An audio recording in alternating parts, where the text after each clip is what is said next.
मेरे मामा मामी का एक हादसे में निधन हो गया था, जिसके कारण उनकी बेटी शीतल हमारे साथ रहने लगी। जब से वो आई थी, घर का सारा काम वही करती थी। घर की छत पर चूल्हा था और उस चूल्हे पर वो शाम को 15 लोगों की रोटियां बनाती थी। उस समय उसकी हालत बहुत खराब रहती थी। घर में मेरी बहनें थीं, लेकिन वे कोई काम नहीं करती थीं। एक दिन शीतल की तबीयत ठीक नहीं थी, इसलिए उसकी मदद के लिए मैं छत पर गया। लेकिन वहां का दृश्य देखकर मेरे होश उड़ गए, क्योंकि वो तो मेरे मामा मामी गांव में रहते थे। वे हमसे मिलने के लिए शहर बस से आ रहे थे। तभी उनकी बस का एक्सीडेंट हो गया। उस हादसे में मामा मामी का निधन हो गया था। उनकी सिर्फ एक बेटी थी, शीतल। वे तीनों ही गांव में रहते थे। मामा मामी के अंतिम संस्कार हो चुके थे, लेकिन जब माँ पिताजी घर लौटे तो उनके साथ शीतल थी। शायद वो मुझसे 1 साल बड़ी थी। वो 18 साल की थी और मैं 17 साल का था। उसने अपने हाथ में एक छोटी सी बैग पकड़ी थी और लगातार रो रही थी। मेरी माँ उसे समझाती थी। वो अपने दुख में इतनी डूबी थी कि कुछ खा पी नहीं पा रही थी। उसे देखकर मुझे बहुत दुख होता था, लेकिन मैंने सिर्फ 2 सहानुभूति के शब्द कहे थे। मेरे दोनों बड़े भाइयों की शादी हो चुकी थी और एक बहन की भी शादी हो चुकी थी, लेकिन दूसरी की शादी बाकी थी। माँ उसके लिए रिश्ता ढूंढ रही थी। मैं सबसे छोटा था। कुछ दिन तो शीतल को घर में सभी लोग दिलासा देते थे, लेकिन एक दिन बड़ी भाभी उससे कहने लगी, अगर तू ऐसे ही बैठी रहेगी तो तू अपने दुख को कभी नहीं भूल पाएगी। तुझे खुद घर के तुझे खुद को घर के काम में व्यस्त रखना चाहिए, ताकि तुझे माँ पापा की ज्यादा याद ना आए। इस पर शीतल बोलने लगी, मैं गांव में पढ़ाई करती थी। हमारे गांव में भी कॉलेज है। लेकिन शीतल की इस बात को सभी ने नजरअंदाज कर दिया। फिर भाभी बोली, पढ़कर भी तू क्या करेगी? आखिर में घर का काम ही तो करना है। फिर माँ बोलने लगी, मेरी दोनों बेटियां तो सिर्फ 10वीं तक पढ़ी हैं। एक की तो मैंने शादी कर दी और दूसरी के लिए रिश्ता ढूंढ रही हूँ। हमारे यहाँ लड़कियों की पढ़ाई को ज्यादा महत्व नहीं दिया जाता। लड़के को सिर्फ घर के काम में निपुण होना चाहिए। माँ और बहन की ऐसी बातें सुनकर शीतल चुप हो गई। लेकिन जब मैंने इसकी ओर देखा तो मुझे लगा कि इसे आगे पढ़ने की बहुत इच्छा है। इसलिए मैंने माँ से कहा, माँ, अगर शीतल की पढ़ने की इच्छा है तो उसे पढ़ने दो। अगर आज मामा मामी जिंदा होते तो वे जरूर उसे आगे पढ़ाते। मेरी बात सुनकर माँ मुझ पर चिल्लाने लगी और बोली, तुझे उस पर दया दिखाने की कोई जरूरत नहीं। अरे, लड़कियों को पढ़ाकर क्या उन्हें नौकरी करानी है? कितना भी पढ़ लें, आखिर में उन्हें घर का काम ही करना पड़ता है। तुझे अब इन बातों की कोई समझ नहीं। तू औरतों के मामले में बोलने मत जा। माँ की बात सुनकर मैं चुप हो गया। फिर धीरे धीरे शीतल घर का सारा काम करने लगी। मेरी दोनों भाभियां उस पर हुकूमत चलाने लगी। एक भाभी कहती, शीतल, आटा अच्छे से गूंथ, चपातियां नरम होनी चाहिए। दूसरी भाभी कहती, शीतल, ऐसा कर, चपातियां बनाने के बाद तुरंत चावल की खीर बना। मेरे बच्चों को खीर बहुत पसंद है। मेरी बहन कहती, शाम की चाय की जिम्मेदारी शीतल पर डाल देनी चाहिए। वो अच्छी चाय बनाती है। गर्मी के दिन शुरू हो गए थे, इसलिए हमारा चूल्हा घर की छत पर बनाया गया था। सुबह और शाम की चपातियों की जिम्मेदारी शीतल पर थी। वो घर में आटा गूंथती और ऊपर ले जाकर चपातियां बनाती। जब वो चपातियां बनाकर नीचे आती तो उसकी हालत बहुत खराब होती थी। नीचे आने के बाद उसे सभी के लिए खाना परोसना पड़ता था। घर के सारे लोग खाना खाते और अपने अपने कमरों में चले जाते। फिर शीतल सभी की गंदी थालियां उठाकर किचन में रखती और बर्तन धोती। बर्तन धोकर फ्री होने के बाद मेरे पिताजी उसे चाय बनाने को कहते। शीतल चाय बनाकर पिताजी को देती। फिर आंगन में सभी के बिस्तर बिछाने पड़ते। काम करते करते रात के 12-1 बज जाते और फिर इतना सब करने के बाद उसे थोड़ा आराम मिलता। सुबह जब मैं कॉलेज जाने के लिए उठता तो वो ही मुझे नाश्ता बनाकर देती। बाकी सारे लोग सोए रहते। एक दिन शीतल मुझसे बोली, मुझे तेरी पुरानी किताबें दे दे। मैंने उससे कहा, तू इन किताबों का क्या करेगी? इस पर शीतल बोली, मुझे किताबें पढ़नी है, मुझे पढ़ना है। मैंने कहा, तेरे पास वक्त भी है क्या? तब शीतल बोली, वक्त मैं निकाल लूंगी, तू बस अपनी पुरानी किताबें मुझे दे दे। फिर मैंने उसे अपनी सारी पुरानी किताबें दे दी, लेकिन मेरे दोनों भाभियां उसे 1 मिनट का भी समय नहीं देती थीं। उनकी छोटी मोटी सारे काम शीतल को ही करने पड़ते थे। मुझे इस बात का आश्चर्य होता था कि मेरी माँ भी बहनों को कुछ नहीं कहती थी। शीतल तो उनकी सगी भाई की बेटी थी, फिर भी माँ को उस पर दया नहीं आती थी। एक दिन मेरी बहन को देखने वाले कुछ मेहमान आने वाले थे, लेकिन जब उन लोगों ने शीतल को देखा तो वह मेरी बहन की जगह शीतल का हाथ मांगने लगे। यह देखकर मेरी माँ बहुत गुस्सा हो गई थी, उसे बहुत गुस्सा आया था और बहन को तो इतना गुस्सा आया कि वो गुस्से में शीतल को बहुत बुरा भला कहने लगी। वो माँ से बोली, शीतल अपने नखरे दिखाने के लिए जानबूझकर उन मेहमानों के सामने आई थी। माँ, जब तक यह हमारे घर में है मुझे नहीं लगता कि मुझे कोई पसंद करेगा और मेरी शादी होगी। उस समय मैं वहीं बैठा अपने नोट्स बना रहा था। मैंने अपनी बहन से कहा, रे भगवान से तो डर, इस बेचारी लड़की पर तू कैसा इल्जाम लगा रही है। मेरे सामने तूने उसे कहा था कि बाहर के चाय के कप ले आ, और अब अगर वे लोग शीतल को पसंद करके चले गए तो तू उस पर क्यों इल्जाम लगा रही है। इसमें इस बेचारे की क्या गलती है। मेरी बात सुनकर दीदी मुझ पर ही चिल्लाने लगी और बोली, तू चुप रह, तुझे नहीं पता कि यह कितनी चालाक है। इसने जानबूझकर अपना चेहरा धोया, आंखों में काजल लगाया, होठों पर लिपस्टिक लगाकर उन लोगों के सामने आई थी। फिर मैंने भी दीदी से कहा, दीदी अगर घर में कोई मेहमान आने वाला हो तो सभी लोग तैयार होते हैं ना। हमारी दोनों भाभियों ने भी तो मेकअप किया था ना, फिर तू सिर्फ उसी को क्यों बोल रही है। इस पर दीदी बोली, तू औरतों के बीच में क्यों बोल रहा है। फिर मेरी माँ बोली, महेश तुझे चुप रहना नहीं आता क्या। और जब तक तेरी दीदी की शादी नहीं होती मैं इसकी शादी थोड़ी ही करूंगी।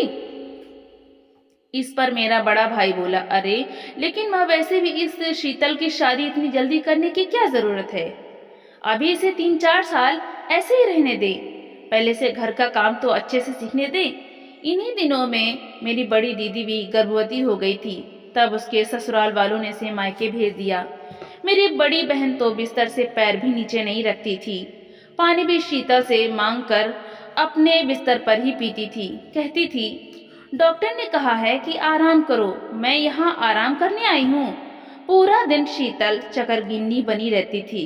कभी माँ कहती, मेरे पैरों में तेल लगा दे। कभी बड़ी बहन कहती, मेरा सिर दुख रहा है, दबा दे। कभी दोनों भाभियाँ कहती, अब तक तूने खाना नहीं खाया, अब तक तूने खाना नहीं बनाया, चपातियाँ नहीं बनाई। वे दोनों काम से आ रहे होंगे, तू बहुत कामचोर है। हर मिनट सभी शीतल को कुछ न कुछ कहते और उससे काम करवाती।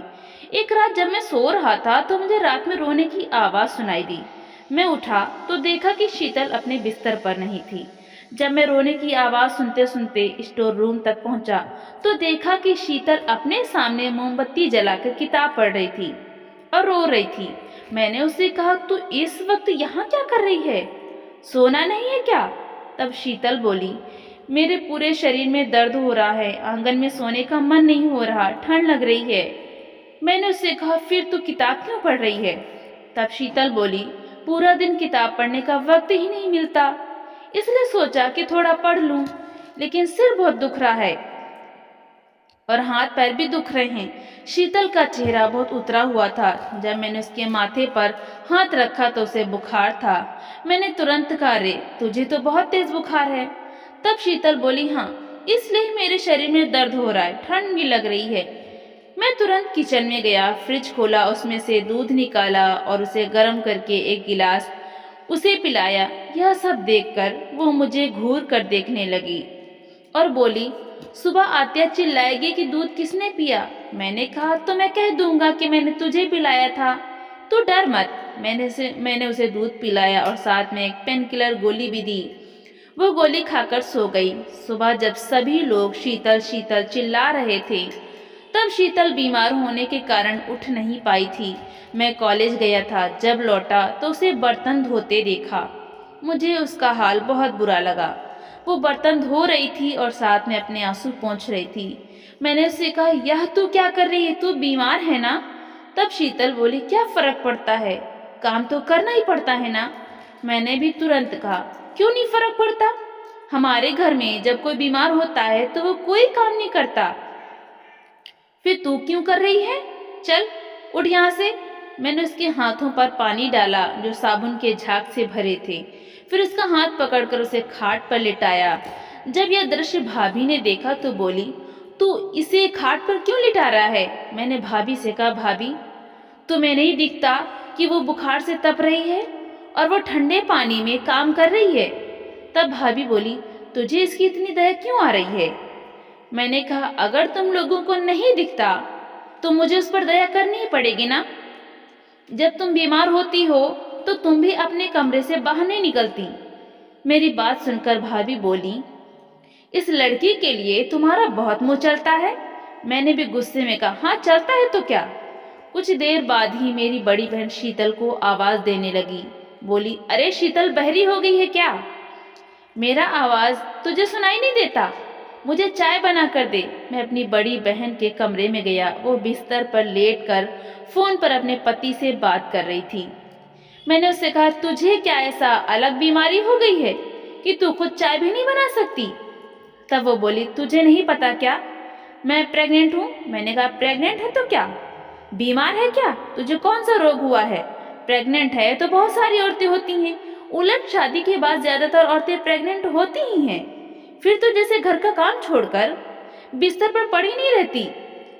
मेरी बात सुनकर बड़ी दीदी को बहुत गुस्सा आया। वो बोली, तेरा बहुत ज्यादा मुंह चलने लगा है, बाहर जा और उस शीतल को मेरे लिए चाय बनाने को कह। मैंने दीदी से कहा, वो तुम्हारी नौकरानी नहीं है, उसे बहुत तेज बुखार है।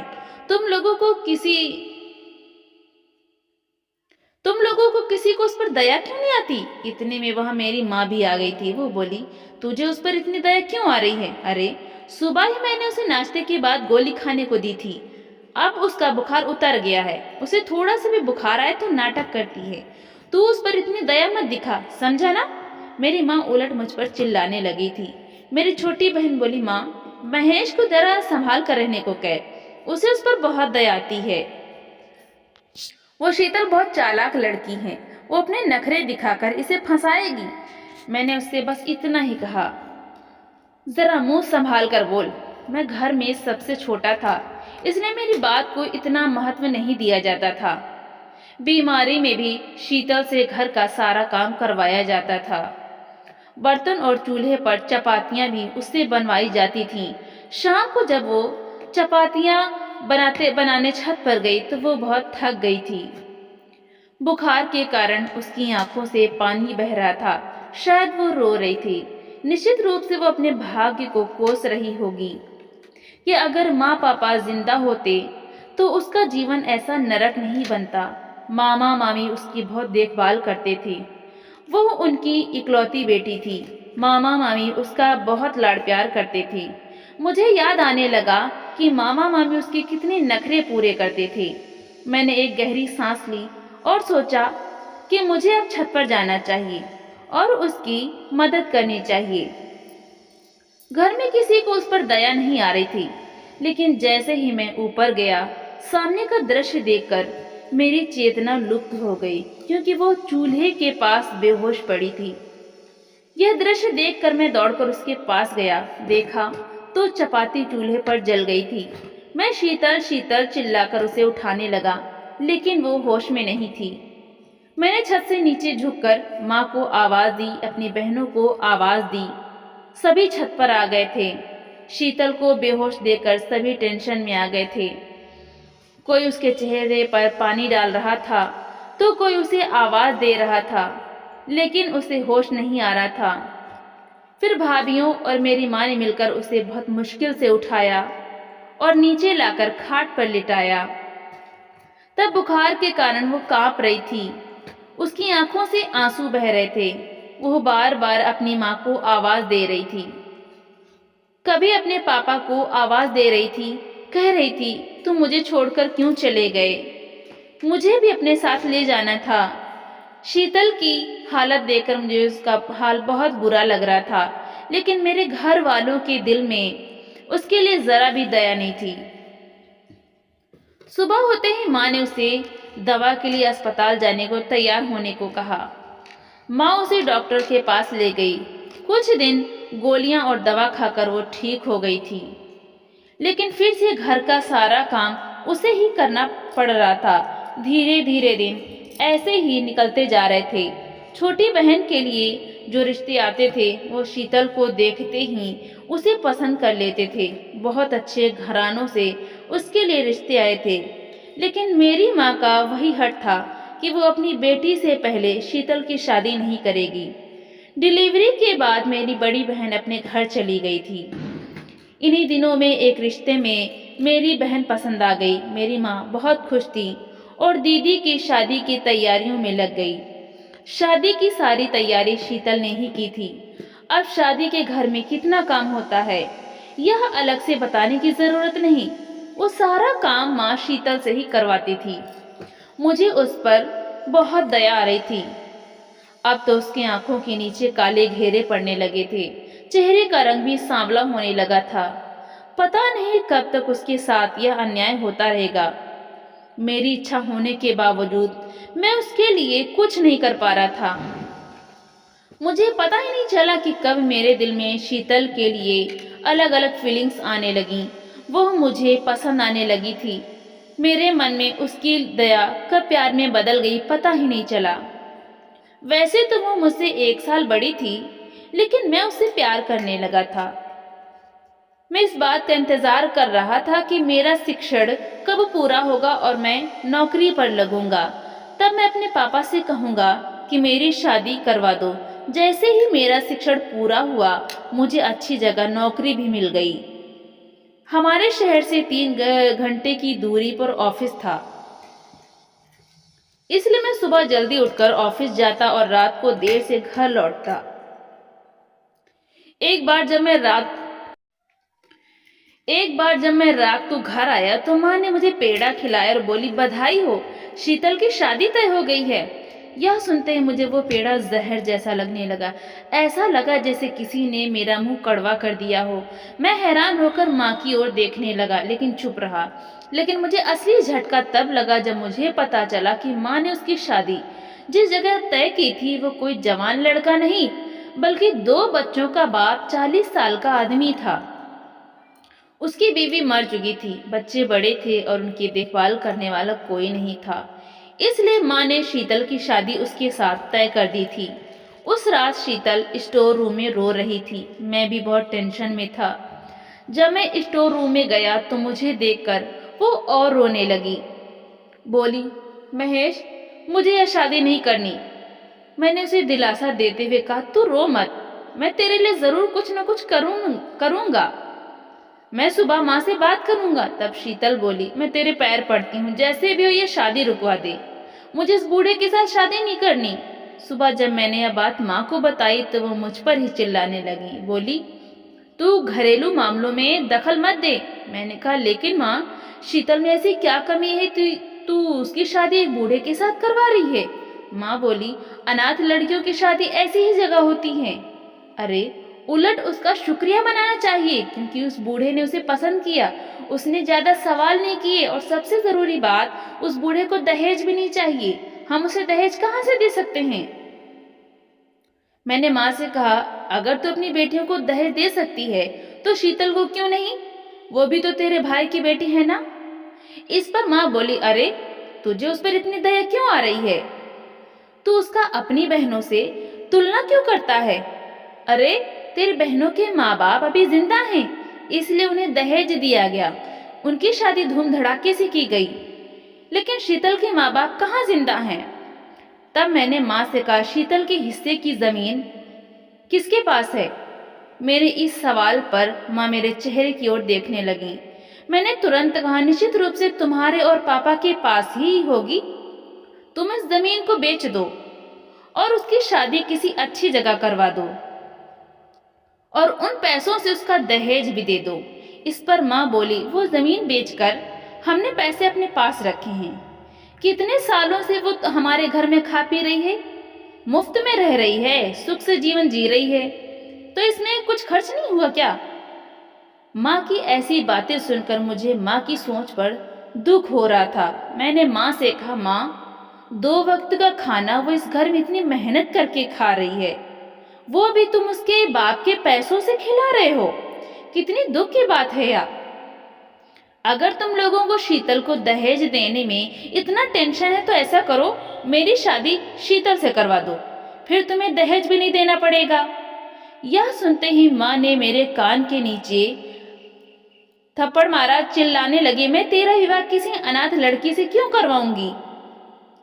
क्या मुझे वक्त नहीं मिला है? मैंने कहा, अगर तू यह शादी नहीं करवाएगी तो मैं जबरदस्ती उससे शादी करूंगा, क्योंकि वो भी बालिग है और मैं भी बालिग हूँ। यह बात मैंने अपने पापा को भी बताई।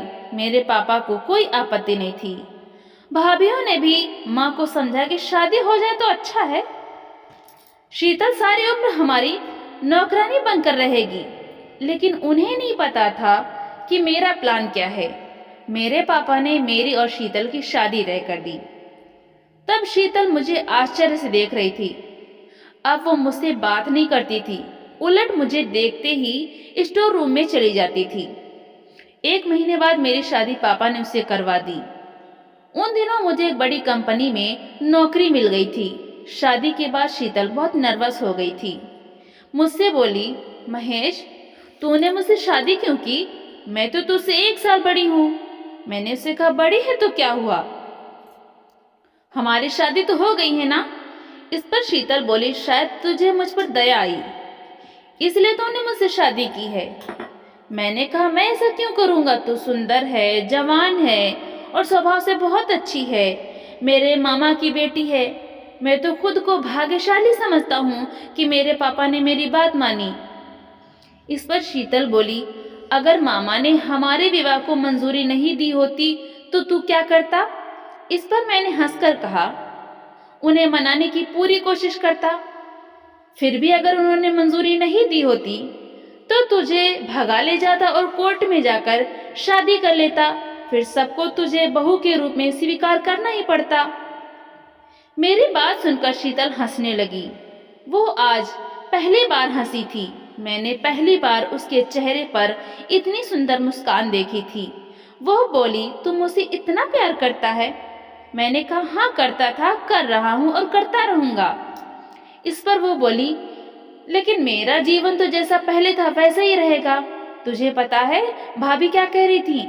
वो कह रही थी कि अब तो शीतल हमारे घर में ही रहेगी, सारी उम्र हमारी सेवा करती रहेगी और महेश शहर में जाकर नौकरी करेगा। मैंने शीतल से कहा, उन्हें जो बोलना है बोलने दे, मैंने जो सोच रखा है वही करूंगा। शादी के बाद 1 महीना तो मैंने कुछ नहीं किया। शादी के बाद 2 दिन ही शीतल का लाड़ प्यार हुआ। 1 महीने बाद मैंने अपने पापा से कहा, शहर में जहाँ मुझे नौकरी मिली है वहां से रोज यहाँ आना जाना मेरे लिए बहुत मुश्किल हो रहा है। मेरी बात सुनकर माँ बोली, हाँ कोई बात नहीं, तू हफ्ते में 1 बार यहाँ चक्कर मार लिया कर। मैंने माँ से कहा, नहीं, हफ्ते में 1 दिन आना भी बहुत मुश्किल है, मैं सिर्फ महीने में 1 बार ही यहाँ का चक्कर मार सकता हूँ। तब माँ बोली, ठीक है, फिर महीने में 1 बार।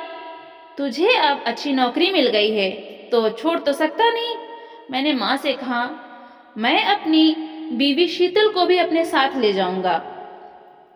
मेरी इस बात पर माँ ही को क्या, पूरे घर वालों को आश्चर्य हुआ। सभी ने इस बात का विरोध किया, लेकिन मैंने किसी की नहीं सुनी। मैंने जबरदस्ती शीतल को अपने साथ शहर ले गया। वो भी बहुत खुश थी। हमारा छोटा सा घर था जिसे शीतल ने बहुत अच्छे से सजाया था।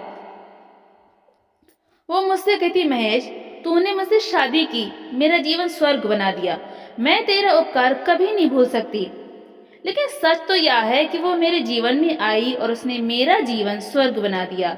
वो मेरा बहुत ख्याल रखती है, मुझसे बहुत प्यार करती है और इस तरह हमारा संसार दिन ब दिन फलता फूलता जा रहा है।